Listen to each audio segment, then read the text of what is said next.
Good day, ladies and gentlemen. This is Watson Michael from Ceylon Institute of English and Leadership. And today we have Dr. Mathew Hampshire-Waugh, all the way from UK. He's the author of two books. Also, he's a writer, speaker, and consultant on climate change and the road to net zero. Matthew, welcome, and how are you doing? I'm doing very well, thank you. Looking forward to it, and thank you for having me on the show. It's an absolute honor. So, yeah. So, what's the reason behind the name of the book, Climate Change and the Road to Net Zero? Uh, yeah, so the reason for the name or the reason I wrote the book. Well, the reason for the name, and of course, well, you can say it in a way you like. Okay, that's a tricky question.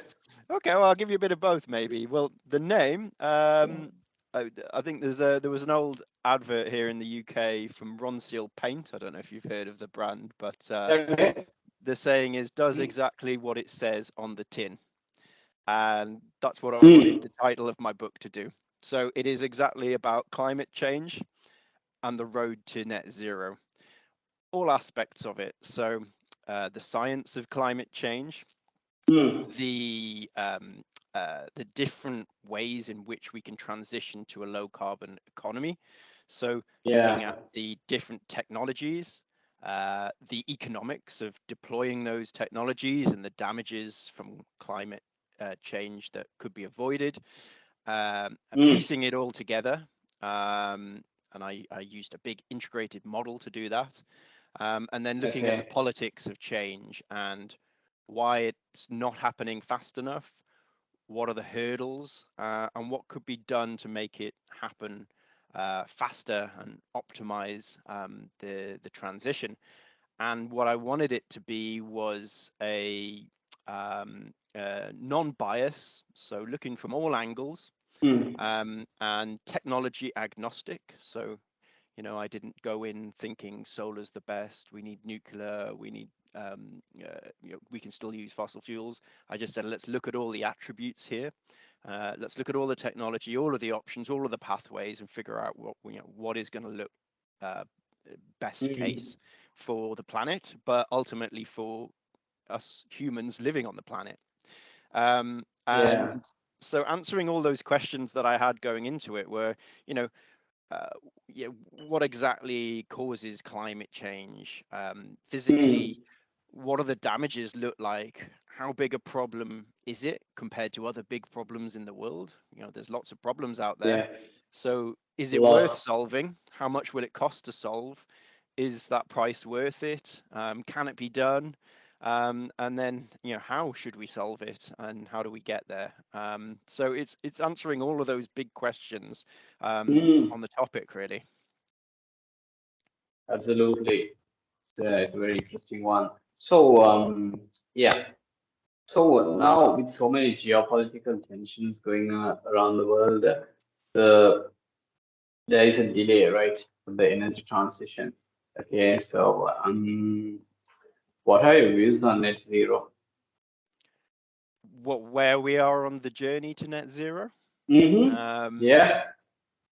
I think as a brief summary, I would say that we're on the right path, but we're moving 5 to 10 times too slowly. And what do I mean by that? We're on the right path because I think the COP process, the meetings on climate change that take place every year, these have been set on the right pathway, and that really came out of the Paris Accord in 2015, when Christiana Figueres took charge, and she looked at the process and she said, well, what have we been doing for the last 15 years? We've been having this meeting and trying to tell all 200 countries in the world what they have to do. And one thing, whether it be at the country level or the individual level, is people don't like outsiders telling them what to do, right? That's just human nature. So she kind of reworked the COP process to say, hey, this is going to be more of an iterative process. It's going to be a collaboration. Countries are going to submit their own targets. And through a process of collaboration, iteration, so doing it every year and revisiting it, and ultimately the sort of peer pressure, global peer pressure that comes from that, what's going to happen is those ambitions each year, those targets, they're going to ratchet up, they're going to get tighter, and we're going to move towards a place where we can avoid the worst impacts of climate change. So that's really the idea behind COP and Paris. And, you know, we've just come out of COP28. And for the first time ever, we've had a statement agreed by 200 countries around the world saying we are going to phase out fossil fuels explicitly. Because before that, the word fossil fuel, they just couldn't get it in there. They couldn't get everyone to sign off on it. They were going to, you know, we're going to bring down emissions, but it was never, we're going to phase out fossil fuels. So this is a step, and this is a step that's been taken because of that iterative process and the peer pressure, which is actually working, and countries are starting to agree now and to move towards it. Of course, if you look at the targets right now, we're probably heading for 2.5, 3 degrees of warming, which is not good. You know, even on the most optimistic scenarios of kind of pledges and what countries are loosely saying, you're still around 2 degrees. So more needs to be done, but that's how the process works. It's got to ramp up and get tighter and tighter. That's working. So that, you know, on the government side, the politics side, you know, of course there are hurdles still, but you know, I think broadly that's moving in the right direction. And then the other side is, of course, companies and markets. So, you know, most of the world is not government-led, top-down. It's markets and companies. And what actually brings me the most hope for a swifter than we expect transition towards net zero is the fact that technologies are ramping so quickly because the price is coming down and they're becoming so competitive. And, you know, the top 2 technologies at the moment, you look at electricity generated from renewables like wind and solar. It's the IEA has already confirmed that it's the cheapest way that humans have ever generated electricity in all of history. And so it's already competing with coal, oil, gas for electricity markets. So what do we need to do now is sort of remove the red tape and just ramp renewables faster. And of course, deploy storage solutions to store the electricity, which is the piece that really needs to scale. And then you've got consumer products like electric cars, for instance, which are already reaching kind of price parity with conventional vehicles because they're a little bit more to buy up front, but they're cheaper to run. And that dynamic's only getting better. But we're also having, at an individual level, starting to realize actually electric cars are better to drive, they're faster, they require less maintenance, and we're starting to accept them. So all of these changes in markets and companies and costs and new technology, I think they're starting to converge, and you're gonna, you know, when that happens, you know, once it becomes cheaper and better, then people move very quickly towards the latest technology, and that's what's happening in things like renewable and other net zero technologies. So you know, to sum up, I'm positive. We're going in the right direction, but we need to do it 5 to 10 times faster if we're going to get to net zero by the middle of this century. So we need to deploy the supply side 5 times faster. So that's you know, renewables and storage, and decarbonizing the electrical grid.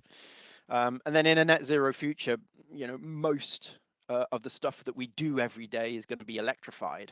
So electric cars, electric heating, electric cooking, all of these technologies need to be deployed about 10 times faster if we're going to get there by the middle of the century. So we as individuals and consumers and voters, you know, we need to push that change. Governments need to steer it all, and companies need to be deploying the technology. Yeah, absolutely. Yeah. So, so now base. Yeah. Okay. Yeah, I agree. We need to. Can I say we should do it pretty fast because we're running short of time.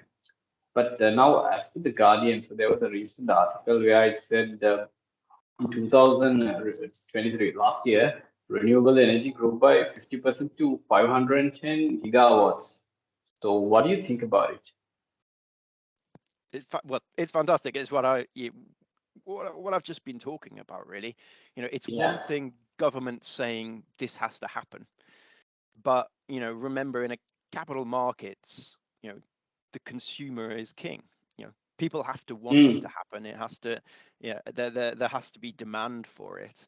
And the way that you create demand for something is either make it better or cheaper. And for electricity, you can't really make it better. An electron flowing along a cable is an electron flowing along a cable. So there's, aside from the brand image around, renewable versus fossil fuel electricity, which yes matters to quite a lot of people, but certainly not the majority. So how do you get this thing deployed faster? Well, you make it cheaper. And now, solar is the prices for solar energy are reaching a few cents per kilowatt hour in the sunniest areas of the world. But importantly, even the darker areas of the world, like for instance the UK and Germany and Northern Americas, you're also getting competitive solar pricing, maybe 5, 6, 7 cents per kilowatt hour, compared to the price of electricity from gas, which is around 5 or 6 cents, coal, which is perhaps 10 cents, and so it's become the cheapest way to generate new electricity, and that means it's going to be deployed as quickly as it can be, up until, of course, you hit a limit on storage, because the old adage that anybody who works in the sustainability or renewables will hear is, well, the wind doesn't always blow and the sun doesn't always shine, and sometimes there's very dark periods where there's no sun and no wind for a couple of weeks. And yes, of course, that is all true. But if you look at the analysis out there, if you look at the cost of storing electricity and the different technologies available, you can see that not only is it absolutely possible to, if you want, you could go to a fully renewable grid. You may not want to. It may be optimized having a little bit of a mix of something else, like abated fossil fuels or nuclear or some other little options in there. But I think in a net zero future, the majority of electricity and energy, well, the majority of energy will be electricity, and the majority of electricity will come from wind and solar, and that'll be stored on a short-term basis using batteries, and on a longer-term or seasonal basis using hydrogen, and then pumped hydro, which is sort of pumping water up to a reservoir, letting it run down to get the electricity back. That actually works for both short and long-term storage. So a mix of those three options deployed at scale means that you can have a grid which is mostly renewable energy, renewable electricity, which can be used whenever you want because there's storage mechanisms in place. And the combined cost of generating, storing, and distributing that energy will still be cheaper than making it from fossil fuels. And so we're not quite there yet on the storage. That needs to ramp. And remember, as technologies ramp, the cost of them dramatically comes down, as you've seen with electric cars and solar and wind. But we're not far off. Absolutely. So could you, in your book, okay, can you let us know of a special chapter? Can you elaborate a bit more on a chapter? Just what, a favorite chapter from the book? Yeah. Your choice. Okay. Yeah. Do you know what? Maybe I will be change a little tack here, because we've talked about a little bit about the politics of it. We've talked a little bit about the science and the technology. So maybe I'll mention the afterword, actually. So the final chapter of the book. Wow. Okay. So we'll jump straight to the end, and don't worry, there's no spoiler. um, but this is really on the kind of just the final word on the climate divide. So, obviously in writing the book, I've read literally thousands of other books and technical papers and scientific papers, and spoke to lots of companies and individuals involved in the space, and have followed all the different Twitter feeds and all of the social media stuff. So I Wow. really got stuck into as maybe a bit of a voyeur. So I tend not to get too involved in Twitter spats or arguments on social media. But you can really see the climate divide in action. And there's of course there's lots of vested interests within coal, oil, and gas, and there's a very obvious reason why you may want to deny or delay action on climate change. But also it's become very ideological and sort of politicized debate. You could say between left and right, or sort of uh, liberal versus a sort of more authoritarian view of the world. And there's lots of ways you can split this up. But the way I kind of addressed it in the afterword was I borrowed this saying from a Jewish philosopher called Isaiah Berlin, who wrote, "The fox knows many things, but the hedgehog knows one big thing." And Okay. this was kind of a comment. I think it was originally a Greek philosopher who'd said it. But this was a comment that became adopted by social sciences to kind of divide people into two groups. So foxes are people who can hold many ideas, can at the same time. There can be different views of the world, and they can see them all. They can change their opinion on something based on the incoming evidence. They're analytical, they use data, they can do kind of probability within their heads. So that's a fox. They're cunning.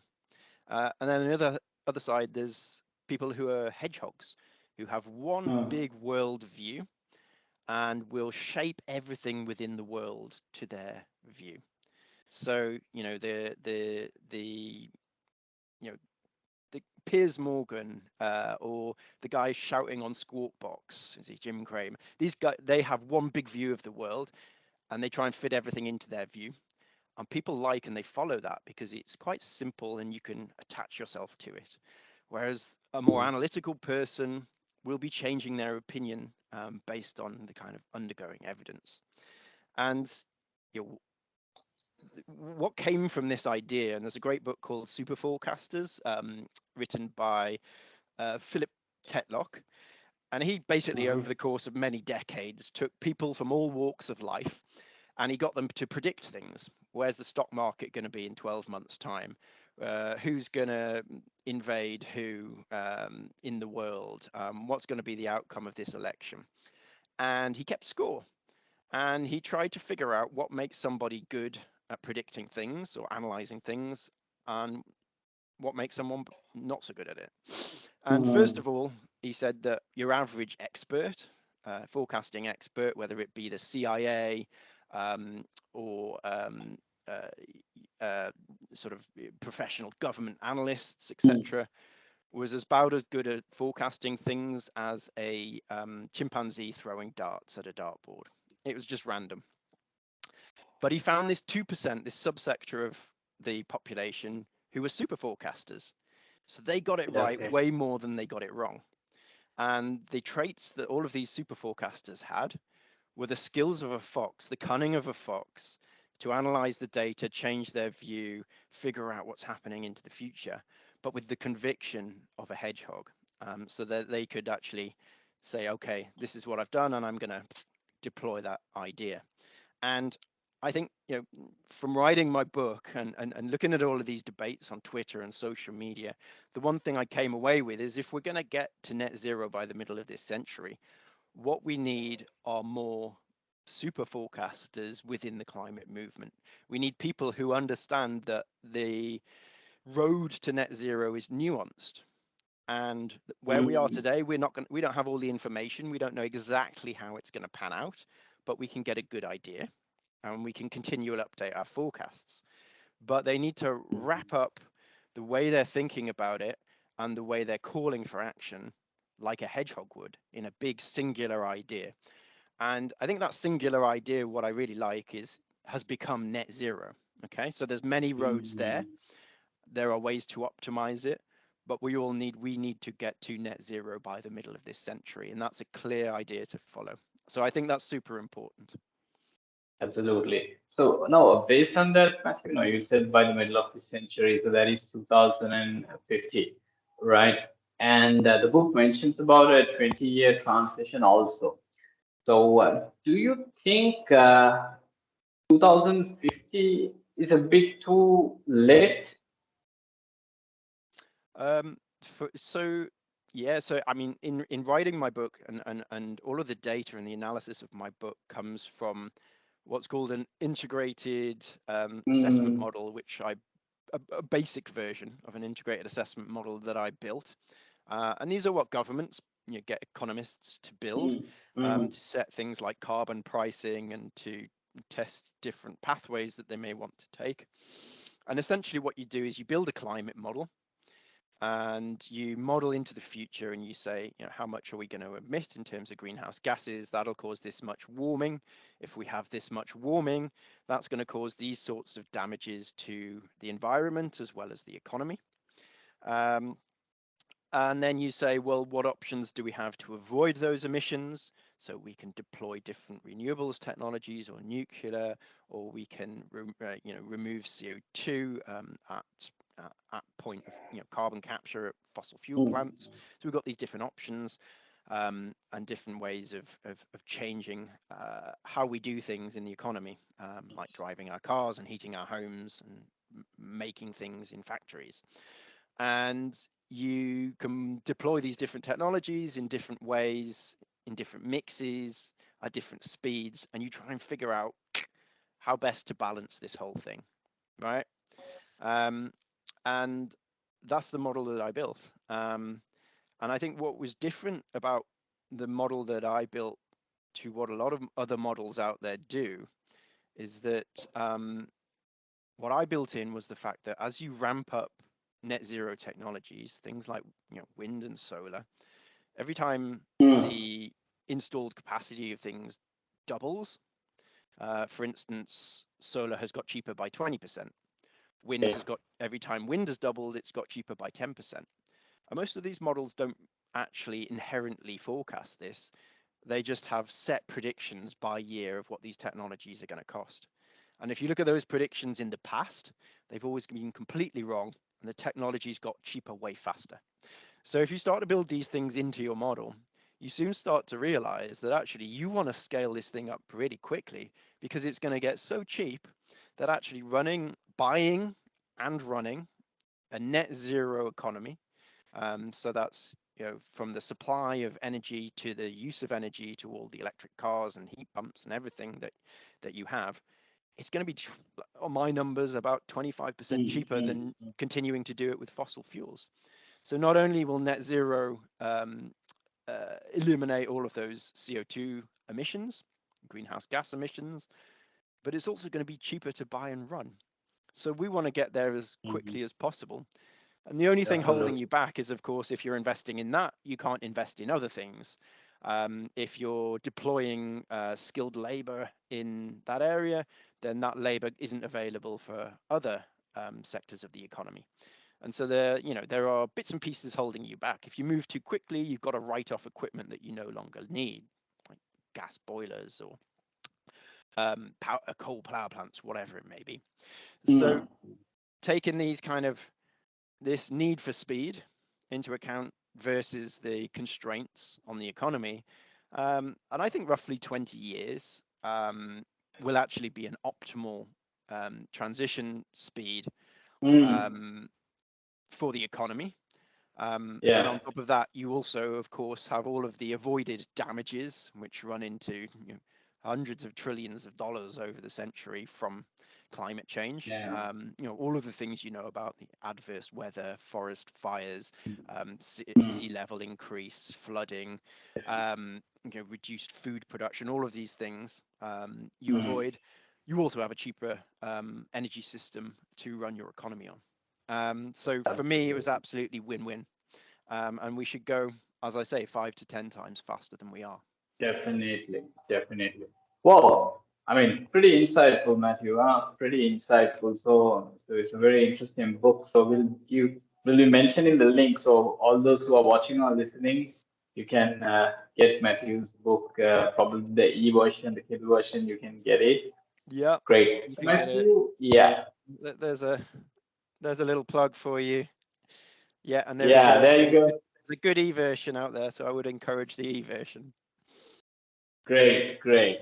And Matthew, any final message to all our viewers and listeners? Yeah, so I think, to wrap it up, I would like everybody to be a little bit more fox and a little bit more hedgehog.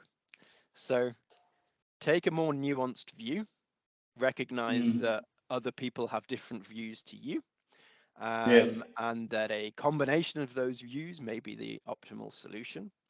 So stop fighting.